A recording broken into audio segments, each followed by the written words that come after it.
No guests this first session. No, we're not going to be guests in the first hour, really. I'm just going to go myself to talk about this oil spill. So we're all set, okay? Thanks for your help. And now, from studios on the campus of the University of Common Sense in the Big Easy, the professor of Thinkology and a man dedicated to That's me, huh? Yeah. Good luck. America, class is in session right here, right now, with your host, Jim Brown.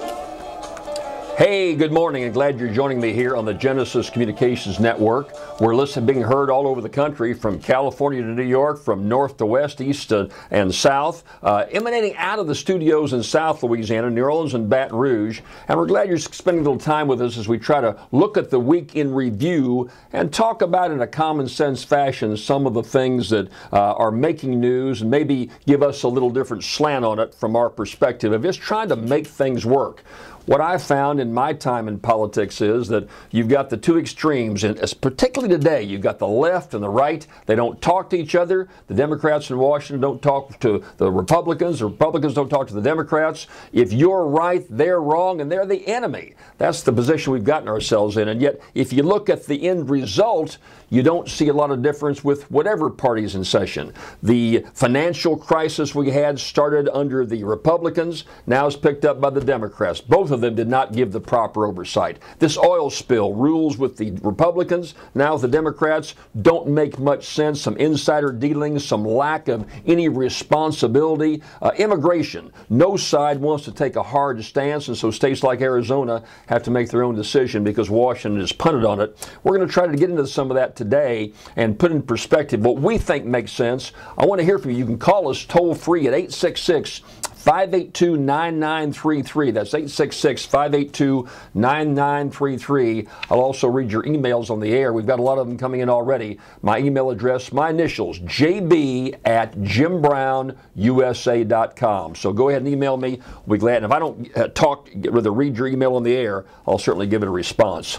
Oil is spilling through the leak meter at the amount of, I don't know how many gallons an hour, but 5,500,000 barrels of oil have leaked into the Gulf right now. If you want to see exactly how it's running, go to my website, which is JimBrownUSA.com. You'll see a meter I put up there that will show you the continuing run of thousands of gallons an hour as it goes through the Gulf of Mexico, and some real problems developing. What we're learning now is the oil on top is just part of the show, part of the problem. I had Sheriff Jeff Hingle on my show yesterday, and what the sheriff said was that big globs of oil are crawling along the bottom of the Gulf of Mexico.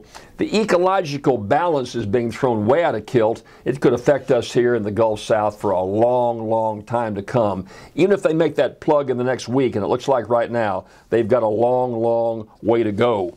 And so it concerns me that we're kind of catching up. Where's the game plan? You know, up in Washington, D.C., they play these war games all the time. The what-if scenario against Iran and the Russians and Pakistan. What if someone dropped the bomb? What would we do? And you look at every single scenario out there.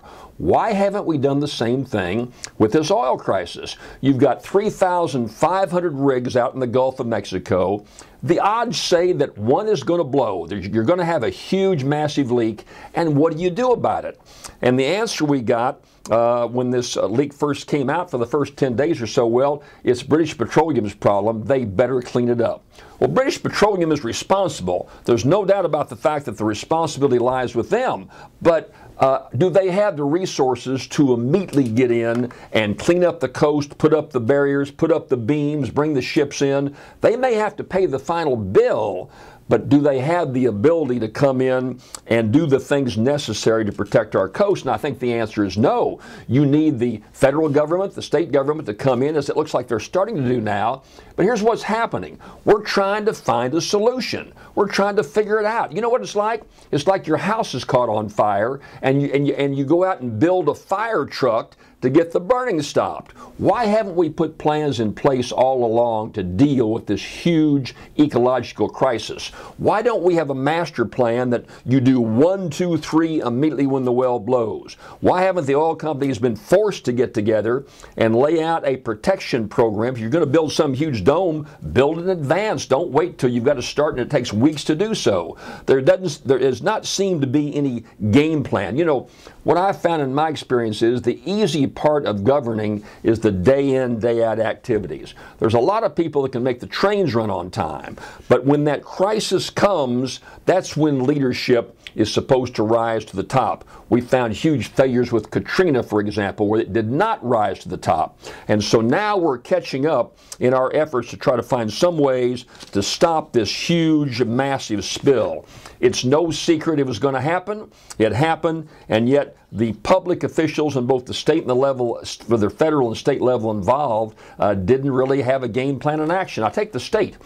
I happen to live in Louisiana, got listeners, viewers all over and listeners all over the country, but there's a lot at stake down here that affects you. This is not a Louisiana problem. It's not a Gulf Coast problem. Let me tell you the dangers we have.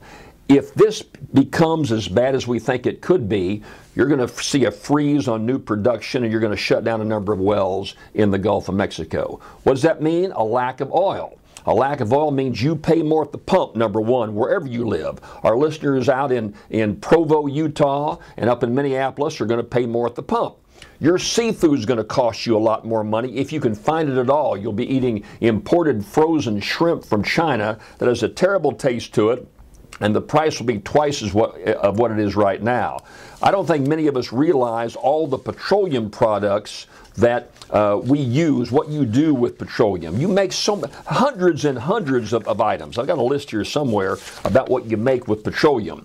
Dresses, bicycles, umbrellas, roofing, shampoo, guitars, anesthetics, soap, basketballs, eyeglasses, telephones, cameras, hair curlers, soft contact lenses is made from petroleum.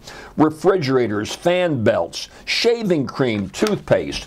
I can go on, and all those prices are going to go up if the worst happens down here in the Gulf South. So we've got a lot invested all over the country in trying to making this thing work, and I hope we can. I know you do too. The lawsuits are going to be filed. The lawyers are parachuting into Louisiana to file their lawsuits, and I think that we're going to see a lot of litigation. I would tell you, as a former insurance commissioner down here, there's probably $15 billion worth of insurance if you look at the whole stature involving British Petroleum, Transocean that built the rig, Halliburton, all the big corporations involved.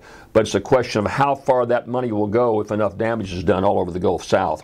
Again, email me your responses. It's jb@jimbrownUSA.com. Our toll-free number, 866-582-9933. And we'll be back right after this message.